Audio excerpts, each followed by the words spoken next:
चलो अर्पित हाय बोल। हाय। कैमरामैन अर्पित, आप क्या कर रहे हो भैया? मजे।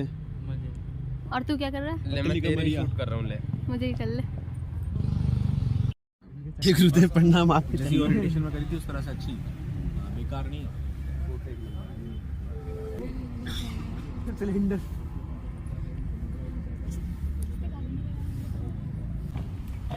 तो यहाँ भी ट्रेनिंग चल रही है।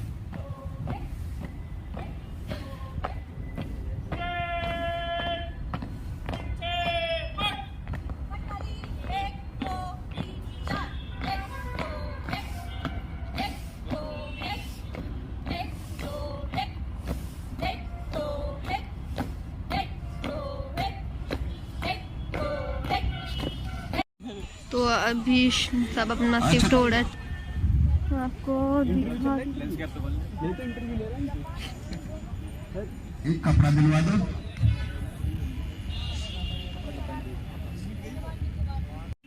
नमस्कार, मैं हूं अर्पित और आज हम आ चुके हैं सुबह आरती के ग्राउंड में, जहां पर हम बच्चों से बात करेंगे कि वो सुबह सुबह यहाँ पर क्या करेंगे। सबसे पहले हमें एक मिले हैं दाढ़ी वाले भैया। क्या नाम है आपका? शुभम भैया, आप एक बात बताइए, आज आप सुबह सुबह कैमरा हाथ में लेकर यहाँ पर घूम रहे हैं, क्या प्रोग्राम है यहाँ? अच्छा, हमारा एक बड़ा सवाल है जो जनता के मन में रहता है, पब्लिक के मन में रहता है। आप देखना चाहेंगे? जी चलो चलो चलो वहाँ लाइव बने रहे हमारे साथ। बने कहीं ना जाए। नहीं, वो मेरा काम है क्या? मेरा काम।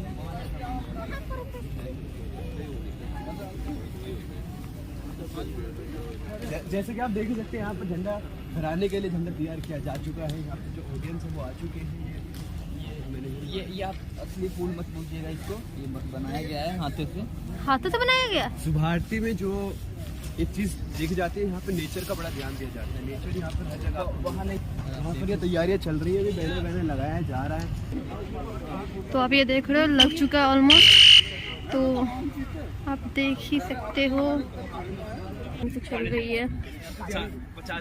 समारोह स्टार्ट होने वाला है, सेमिनार। तो चलिए मैं आपको दिखाती हूँ।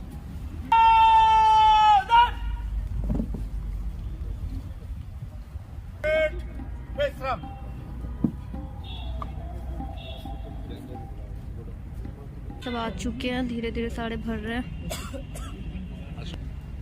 तो ये शैलराज मैम आ चुकी है, वीसी सर आ चुके हैं। तो अब देख सकते हो ये धूमिल अभी कहानी है, वे कहाँ गए, वे कहाँ गए, ये धूमिल अभी कहानी है। हमने तो उनकी नई कथा आजाद फौज से जानी है, आजाद फौज से जानी है। वो दिन था 30 दिसंबर सन 1943 और जगह थी पोर्ट ब्लेयर। नेताजी सुभाष चंद्र बोस, जो कि आजाद हिंद सरकार के प्रधानमंत्री थे, उन्होंने पहली बार पोर्ट ब्लेयर में जिमखाना ग्राउंड में झंडा फहराया था। और यह आमंत्रित करना चाहूंगी आदरणीय कुलपति major general doctor GK. Thapliyal, Sena medal, कि वो आए और ध्वजारोहण कर हमारा मनोबल बढ़ाएं और इस कार्यक्रम को आगे बढ़ाने के लिए हमें प्रोत्साहित करें।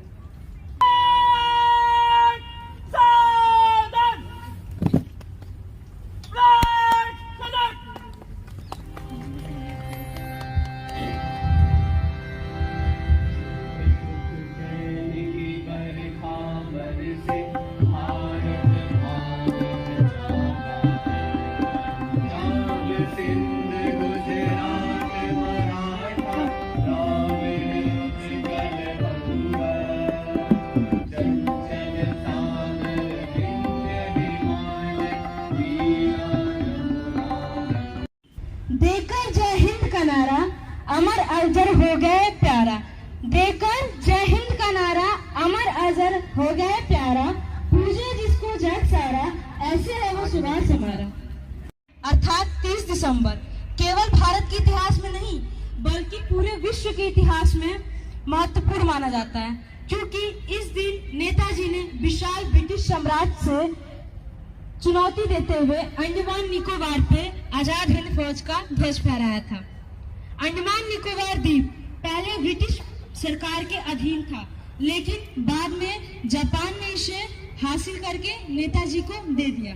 आज इस द्वीप को शहीद द्वीप आयोजन तो होता है, उस अवसर पर भी ये हमारे एनसीसी कैडेट्स, एनएसएस, गार्ड्स, बहुत सारे ये संगठन हैं, इनको अवसर मिलता है कि जो राष्ट्रीय स्तर पर प्रदर्शन होता है, राष्ट्रीय स्तर पर गणतंत्र दिवस में, ठीक उसी तरह की कॉपी नकल नहीं, उस तरह का प्रशिक्षण हमको मिल जाए। और उस प्रशिक्षण में सबसे पहले ये जिस वेशभूषा में है, जिस यूनिफॉर्म में है, इस यूनिफॉर्म में जब उनको सल्यूट बोला गया तो क्वेश्चन होना चाहिए था नेशनल सल्यूट, और नेशनल सल्यूट बोलने के बाद फिर फाइनल बोलना था नेशनल सल्यूट 2 बार। जैसे ही वो सल्यूट की पोजीशन में आते हैं वो राष्ट्रगान प्ले होता है। और इसके अभी सल्यूट से पहले जो शब्द जुड़ता है, मैं इसलिए क्योंकि मैं थोड़ा सा प्रशिक्षित हूं इसके अंतर्गत, और प्रशिक्षित भी उस संगठन। दुर्भाग्य ये है कि कुछ चंद जो प्रायोजित इतिहास के लेखन की वजह से इसको लिख दिया गया कि उसमें के इस बलिदान की देखो और उनके इस बलिदान की देखो, फैली है प्रसिद्धि कोसों कोस। मेरे तो दिल में बसे हैं, मेरे तो दिल में बसे हैं, देखा न कभी फिर पीछे मुड़कर। और भारत माता को आजाद कराने निकल पड़े वो सबको ये बताने, भारत माता को आजाद कराने।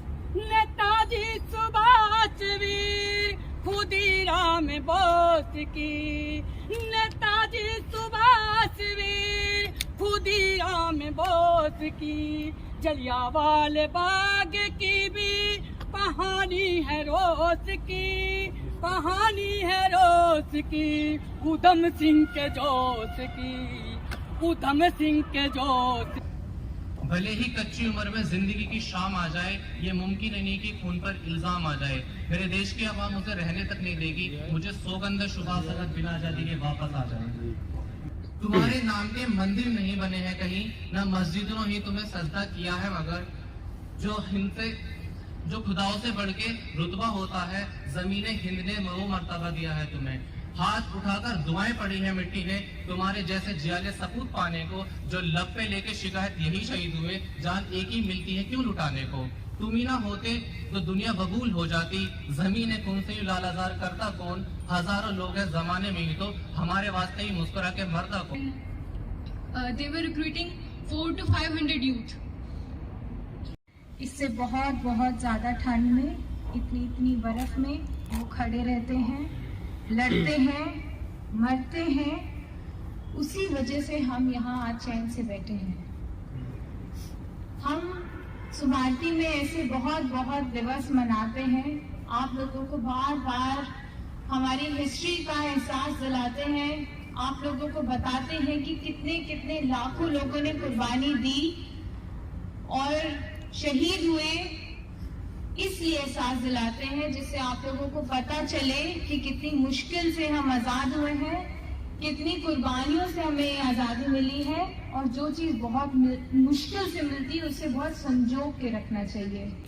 वो सारे स्वतंत्रता सेनानी और वो सारे शहीद और वो सारे सिपाही जो आज भी उस बॉर्डर पे खड़े हैं, लड़ रहे हैं, उनको शायद वो खाना भी नहीं मिलता। आज हम इतने स्वेटर्स पहन के भी कड़क के इस ठंड में बैठे और सोच रहे हैं कि कब ये प्रोग्राम खत्म होगा। इससे बहुत ज्यादा ठंड में वो अपने परिवारों से दूर खड़े होके हमारे लिए उस बॉर्डर पे खड़े हैं, जिससे कि हम यहाँ शांति से बैठ सकें। उन सब लोगों को हम सबको नमन करना चाहिए, उन सब लोगों को वो रिस्पेक्ट देनी चाहिए। अगर वो खड़े हैं तो उनके लिए कुर्सी छोड़ देनी चाहिए, वो दुकान पे सामान लेने के लिए खड़े हैं तो उनके लिए लाइन से हट जाना चाहिए। वो अगर डॉक्टर के पास गए हैं और हम डॉक्टर हैं तो उन्हें पहले इलाज देना चाहिए, वो रिस्पेक्ट देनी चाहिए और वो सब करना चाहिए उनके लिए जो वो डिजर्व करते हैं और जो हमारे अंदर अभी लैकिंग है। मैं क्यों ये कह रही हूँ, क्योंकि जो बीत गया उससे हमें सीखना चाहिए। जो लोग हिस्ट्री से नहीं सीखते वो आगे हमेशा पछताते हैं। जो बीत गया उससे हम सीख ही सकते हैं, लेकिन हमें आज क्या करना चाहिए, हम आज क्या कर सकते हैं अपने देश के लिए, आज क्या कर सकते हैं, दैट इज इम्पोर्टेंट।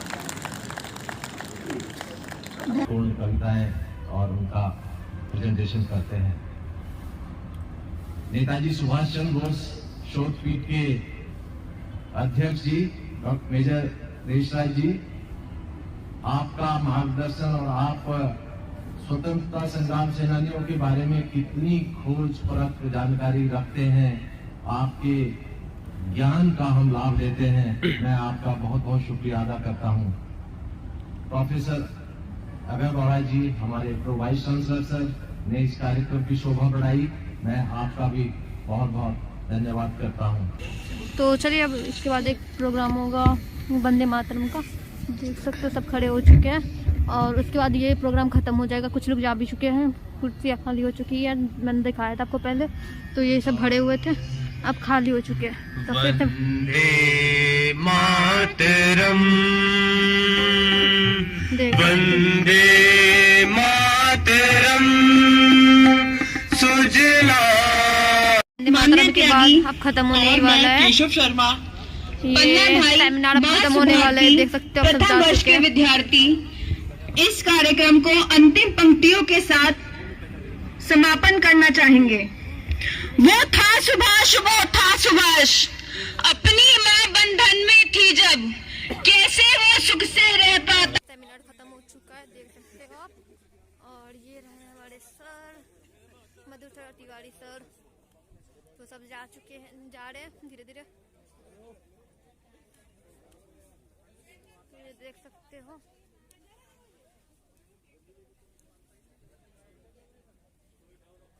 ऑलमोस्ट सब जा चुके हैं, इनकी फोटो शूट हो रही है। तो अब सेमिनार ख़त्म हो चुका है और सब जा चुके हैं, तो मैं आपको दिखाती हूँ। अभी चेयर्स उठ रहे हैं, सारी चीज़ पोस्टर्स भी निकल चुके हैं, तो मैं आपको सबको दिखाती हूँ। ये देख सकते पोस्टर भी निकल गया है और ये पहले से अभी तक है, उनकी ट्रेनिंग चल रही है कुछ, और ये सब चीज़ें अब उठकर जा रही हैं।